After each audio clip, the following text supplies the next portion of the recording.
College Championship Saturday has arrived, and I've got a number of complimentary plays for you, including that little game between Georgia and Alabama.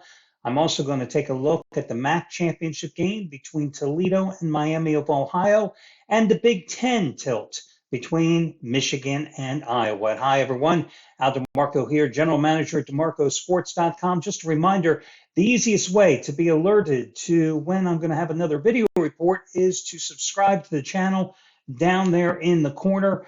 Naturally, with college football now reaching its end of the season, I will turn my attention and try to have videos for you in the basketball arena, both in college hoops and in the NBA. Naturally, tomorrow I will have the NFL video for you. And as you know, I've been red hot with the NFL complimentary plays, 31 and 14 over the past 8 weeks. So again, subscribe there at the bottom of the video there, and you'll always be alerted. As for me today, I have an exceptionally big play, in fact, a play that matches the biggest of my career. I created this site 22 years ago, and today I have a 30-dime release. Now, that may not sound big when you think about other handicappers where they have, 1,000-dime plays and 100-dime plays, etc.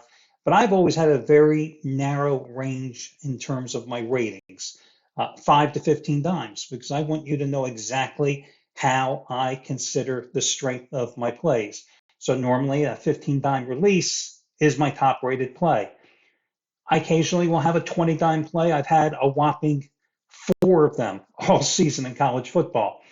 And then I have an exception play, and that's a 30-dime release. Well, today I have the 33rd ever 30-dime play in college football in 22 years. There have not been many. And it's on the early game, the Big 12 championship between Texas and Oklahoma State. It's a game that I circled the minute the lines came out. It's a game that I have not looked back on. It's the game that I've loved all week long. And it's the game that's going to be the 30-dime release today. It's going to be the half price play of the day. The coupon code is HALF. I love the game, but I'm just going to tell you what I always say. There's no guarantees in gambling. Look it up. If you have a dictionary, if they still make them anymore, guaranteed and gambling are not on the same page. So my disclaimer is this with any big play, and you should always keep this in mind. You're not betting the kids' college funds on it. You're not betting funds that you have earmarked to put food on the table or buy Christmas gifts with, or to pay the rent or the mortgage with. Gambling is supposed to be for entertainment. It's supposed to be fun. It's supposed to be used for those funds for disposable income. So you never bet more than you can afford to lose, and therefore you would never get yourself in a deep financial abyss from which there is no escape. Yeah, I know it sounds kind of weird, never betting more than you can afford to lose, but if you think about it, it's the wisest way to gamble. It's where money management principles come in. So you've been warned, but I love the game. Okay, with that being said, let's get going and let's talk about these games today. And I'm going to start them in reverse chronological order. And let's get with the game between Michigan and Iowa. Is it a big number? Yes, absolutely it is. I mean, listen, it's a giant number, 21 and a half points, depending on where you're going. And no, I am not buying down the half point on Michigan. I like Michigan in this. Listen, Jim Harbaugh is back from his latest suspension. One thing we have seen the Wolverines do this year is rally around themselves and rally around Harbaugh. So I don't anticipate a letdown from the Ohio State game last week, because I think Harbaugh's return will inspire this team, and I think his return negates any letdown from the Ohio State victory. This is a Michigan team that crushed Iowa 2 years ago, 42-3 in the Big Ten championship game. They went to Iowa City last year and won 27-14. Okay, Iowa has that great defense, right? Let's not underrate the Michigan defense either. Iowa can't score under the best of circumstances. How is Iowa going to score in this game? Forget about them winning. How are they going to score to keep this one close enough to cover? Do I expect offensive fireworks from either team? No. But This game could easily be a 28-0 shutout for Michigan. My God, it could be 28-3 for Michigan, and the Wolverines still cover. And I think time of possession is going to be so critical in this game because I can see a lot of 3-and-outs for Iowa, and I can see Michigan dominating the time of possession. You know, last year I looked it up before I started the video.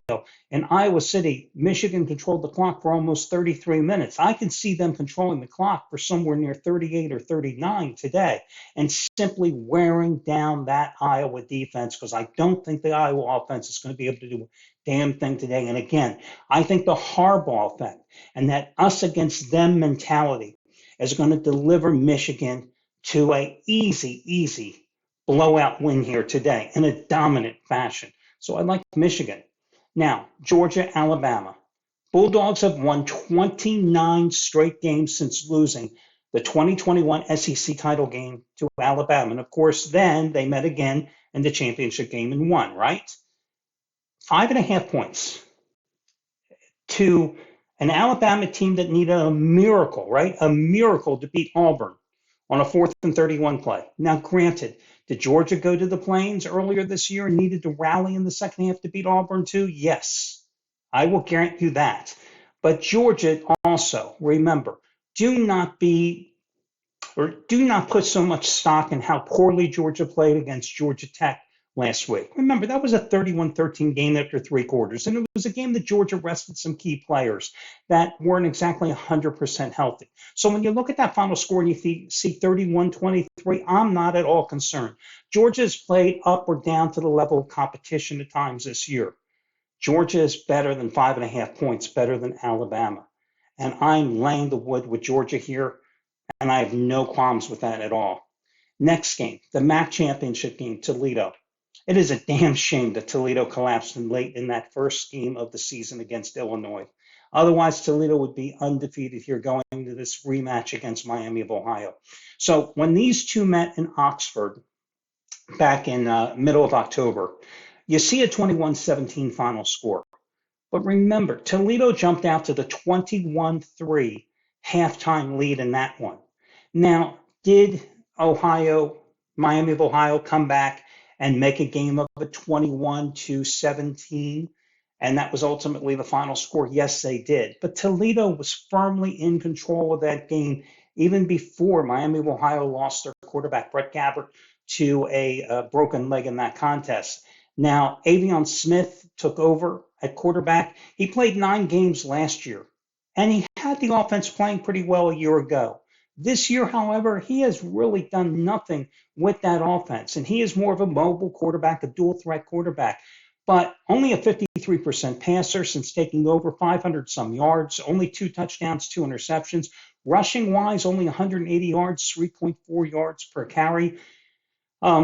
The offense for Miami of Ohio has only averaged 274 yards per game the last 5 games with Smith at the helm. This Toledo offense is damn good. Not only do you have DeQuan Finn at quarterback, but you also have Penny Boone at running back, a guy who ran for over 1,300 yards, averaged 7.4 yards per carry, and also scored 15 times this year. Love Toledo on the spot. 7.5 is the line. I'm naturally buying down the half point in this one as they finish this incredible run on this season. So, of those 3 plays, how do I rank them? I like Georgia number 1, I like Michigan number 2, and I like Toledo number 3. Again, Georgia number 1, Michigan number 2, and Toledo number 3. Your other games that are being played today. Let me just quickly give you the rundown there of those, okay? Louisville, Florida State. You know the situation with Florida State. Their number 2 guy who has been starting, the quarterback, we don't know if he's going to play. The number 3 guy has taken all the snaps with the first team offense throughout this week. That would lead you to take Louisville, right? But I don't know if that's such a wise play considering how poorly Louisville played and getting upset at home by Kentucky last week. So to me, that is a stay away game. You have Troy, a very good defensive team, -5, 5.5, mainly 5 against App State. But App State, the second half of the season, has come on so damn strong. So I don't know, boy, that is a very difficult game to handicap. And I can't tell you that I've really had success with either one of these teams, even though I've watched them here. But again, I'm looking here at App State, and I see 5 straight wins to end the season, including that game that they knocked off James Madison on the road from the undefeated ranks 26-23. Did not have a letdown then in their season finale at home, beating up an overmatched Georgia Southern team 55-27, while Troy, ended the season beating a bunch of cupcakes. I mean, seriously, Southern Mississippi, Louisiana Lafayette, Louisiana Monroe, South Alabama, absolutely no one they played of note here over the past month. So again, I probably lean toward taking the points with App State in that contest. SMU and Tulane, I would have been all over SMU if Preston Stone, their starting quarterback, did not suffer the broken leg in that game against Navy last week. It's kind of surprising to me, however, that Tulane is only a 3-point favorite in this game. Now, SMU's defense doesn't get the credit that it deserves. And, I don't know. I'm not a believer in Tulane. But I have a real tough time pulling the trigger on SMU knowing that Stone's not going to be there at quarterback. Is it the system or is it Stone? I tend to believe it's Stone that makes that SMU offense go. Then you've got Boise State and UNLV. Now, this is crazy. UNLV lost at home last week to San Jose State. San Jose State finished as the hottest team in the Mountain West Conference. But because of the convoluted Mountain West Conference decision their rules on how you determine when you have a three-way tie at the top of the conference standings, San Jose State was actually ruled as the third-rated team. So that's why Boise State and UNLV are actually meeting here today for the conference championship, even though really San Jose State should have been the team in here, not Boise State. Boise State wins a couple of games at the end of the year under their interim coach, and they advance. It shocks me that Boise State is actually a 2.5-point favorite here. I would actually take UNLV. It's going to be a high-scoring game. UNLV has no defense, so to speak, but that offense can certainly crank. I like, again, UNLV here, but man, I would not put any money on it. I looked at the total in this game. I'm looking at 59.5 points. I don't think it's going to go over because I don't think Boise State has the offense to go toe-to-toe with UNLV either. Again, that UNLV lost last week to San Jose State, I'm not surprised because the Spartans have been playing the best ball in the conference down the stretch. But to think that Boise is going to come in there and beat UNLV, don't see it. But again, the true free plays today, I already gave you Georgia number 1, Michigan number 2, Toledo number 3. Good luck, everybody, and talk to you again tomorrow.